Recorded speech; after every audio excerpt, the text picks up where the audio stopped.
I'm new to all this YouTube stuff, clearly. But I'm not new to what's been happening lately. It's been happening for quite a minute, quite a while. I'd say since Corona, things have been somewhat chaotic and riddled with all kinds of issues. And so now we're starting to see that all of these things are manifesting in a new set of problems, a new reality on the back of all the negligence that has been brewing since Corona hit. Everything's been sort of left, up in the air, and things are quite a mess.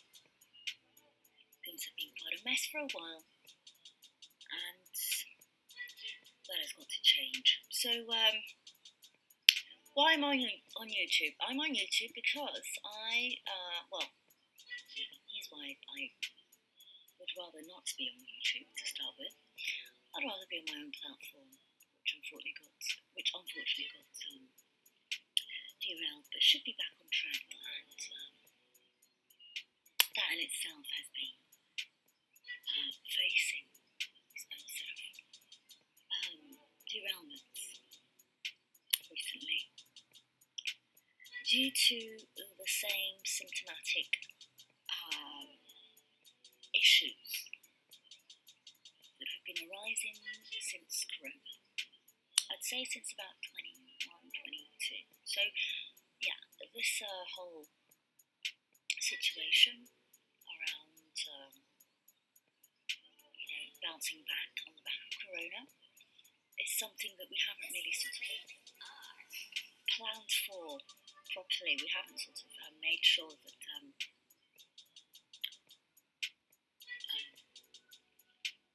that everything on the back of Corona gets back to ticking along as well as could be expected.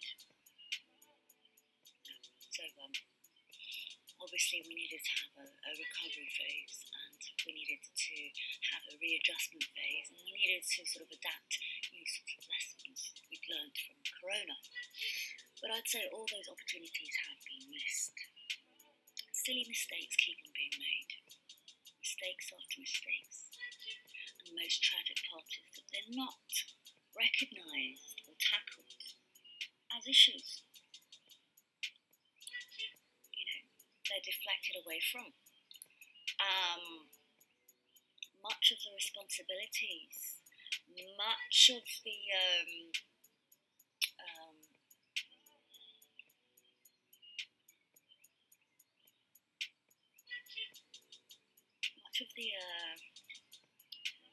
work of scrutiny and analysis and deep diving into how to really tackle these problems that we have been facing for quite a while, to be fair.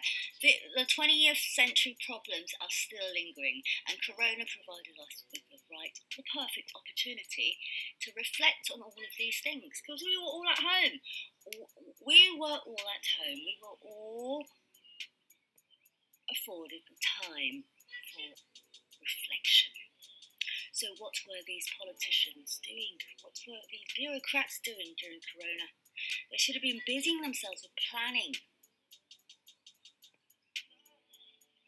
ahead of time, in order to transform this world that has been quite a mess for a long while. Prior to Corona, the entire 20th century, let's even take it back to the first industrial revolution.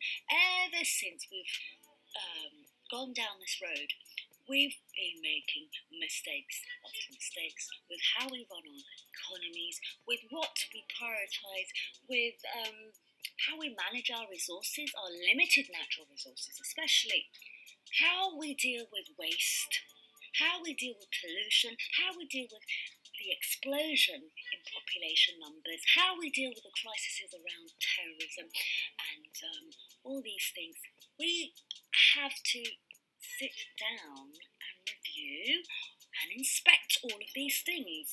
And the only time we could have actually really have done that, by we, I don't mean me, I'm talking about the bureaucrats, I'm talking about the politicians, the civil snivelling service.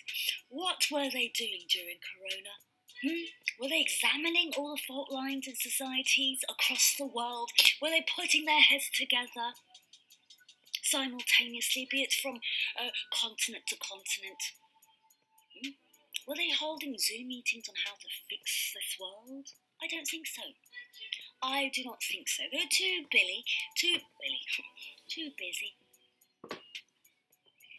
engaging in stock market redundant activities that have led to all of this inflation. Oh yes, all right, okay. Printing money means uncontrollable inflation. So knowing all of that, on the back of that, at the very, very least, what we should have done is that we should have been more conscientious of the fact that money had to be printed just because productivity had to be halted in the name of Corona. The printing of that money, that QE, has resulted in inflation, and then the subsequent excesses in public spending, have meant that inflation has just been going up without any sort of rails to restrain it. Not spending caps, not thinking about what you prioritise spending on, not thinking about how to future-proof your finances or our global finances. Not seeing inflation coming. In the moment, all that nonsensical QE came into play. And the most perverse part about it all is the fact that these conglomerates also got to take advantage of this free printing of money. They extracted cash, from all this QE to buy back their shares and ratchet up the inflation even more. They didn't do anything about the 15% global tax for these conglomerates either. No, in fact, we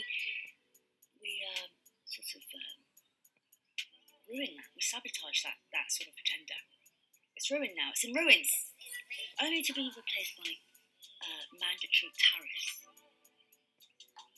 that also, again, exclude multinational corporations from having to pay that 15% flat fee across the world globally. And we're still in this mess of inflation. And we're still expecting more inflation. Although now it's somewhat peppered with a little bit of stagnation. House prices are going down, as they should be. Speculative assets or property portfolio line of businesses have also been ratcheting up the inflation. Again, the same conglomerates that don't use their profits to help societies, but use them to monopolise as much as they can. And they have been since Corona too. They've been using their money to go around buying properties all over and to impose this techno-fascistic form of feudalism,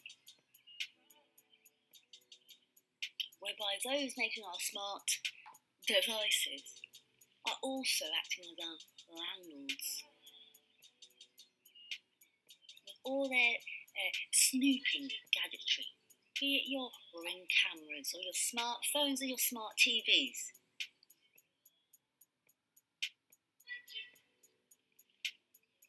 All owned are the same feudalistic landlords. So we really have to think about and examine how we've arrived at this point and what we need to do in order to firstly bring spending down. We have to ensure there's a thing called accountability. Okay, where's this cash expenditure being frivolously wasted? There's some form of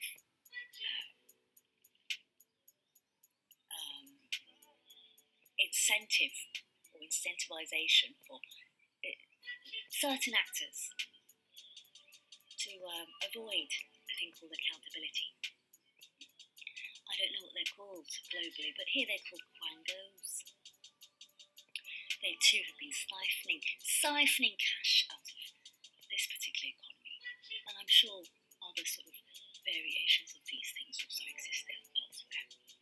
But the fact of the matter is, people at the ground level have less money in their pockets, have more troubles, have more sort of issues around being able to live the sort of lives they'd like to live, or they might have been living prior to Corona. But things probably cost 25% more, if not 50% more, or 100% more post-Corona. And they'll keep going up.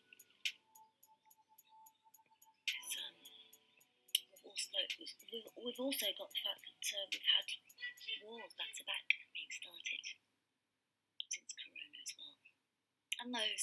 And those wars cost a pretty penny as well. They're not cheap. Wars don't come cheaply. They cost a great deal of money. Which also means the ratcheting up inflation. Even more so. Then we've had the migrant sort of crises.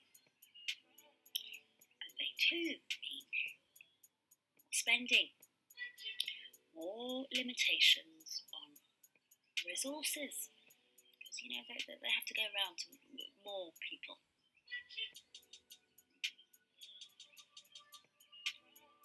More issues around social problems in general. That's what we've been facing since Corona. We've not come out of the back of Corona, on the back of Corona, wiser,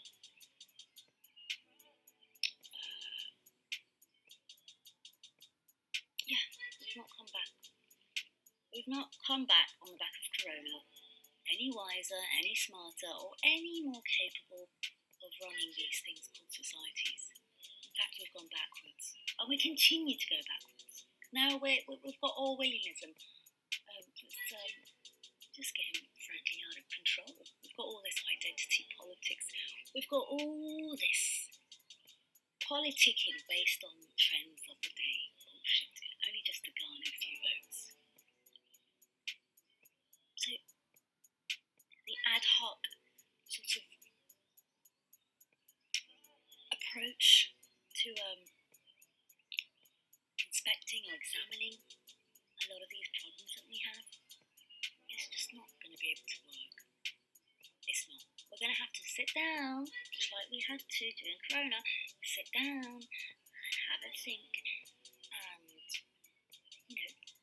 reflect on where we've gone wrong. Reflect on how much more things cost or exhaust or perplex. The world is not a simpler place on the back of Corona. The world is not a better, whiter, more graceful place. No. In fact, it's gone in the opposite direction. The world has become more corrupt, more chaotic, and more embroiled in nonsensical turmoil than ever before. So we did not sort of still refuse to. Now we're on the brink of World War III. And what are we doing about that? Well, we're tackling the same problems in the same exact way. We have been doing so for centuries, because fundamentally we have people problems, we have resource problems, and we have climate or natural sort of environmental problems. We've always had these kind of problems. And you think the more of us we sort of have roaming this earth, you think that we'd feel more inclined to try and be more conscientious about how we use our gasoline, how we consume or throw away our food, or how we sort of look at things like speculative assets. Certain things shouldn't be considered as things to turn a profit out of. So I'm totally baffled and confused as to why we are still resisting the changes that we need to make, which require the accountability to be taken, which require a great deal of criticisms and scrutiny. We can't have these things though, can we? In 2026, 25. Post-corona, everything's become more Orwellian. Everything has become more restrictive. Everything has become more materialistic.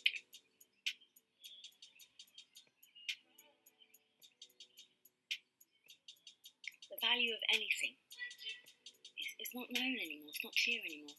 What is the value of having having 8.2 billion people? I think we were better off with the 2 billion that we had in 1990. What is the value of having more cars on the road, be it electric EVs or gasoline, diesel, whatever? What is the point? What is the point of having more technology if the people engaging with such technology are not advancing themselves? They're only going backwards. We're rolling backwards. Civilizationally, we're rolling backwards spiritually. We're rolling backwards cognitively. And we become more and more intolerant. Not more and more empathetic on the back of corona, not more and more caring about anything or society. No, less. More selfish, more greedy, more deviant, more deceptive, more divisive. Yes, this is definitely sort of acquired on the back of corona. Got these silly neighbours above now, they're up now above me, screeching and all these things. They've got no sense of gratitude, no sense of appreciation or nothing, but they're ever so entitled. Shut the fuck up, fucking animals. And our rights are slowly slipping away to make way for all this woke chicanery, which acts as nothing more than a veil, a piece of distraction for what's really going on. And what's really going on is that we're running out of money. We can't keep on printing free money to get out of our mess, to resolve our problems. We have to find alternative solutions to QE.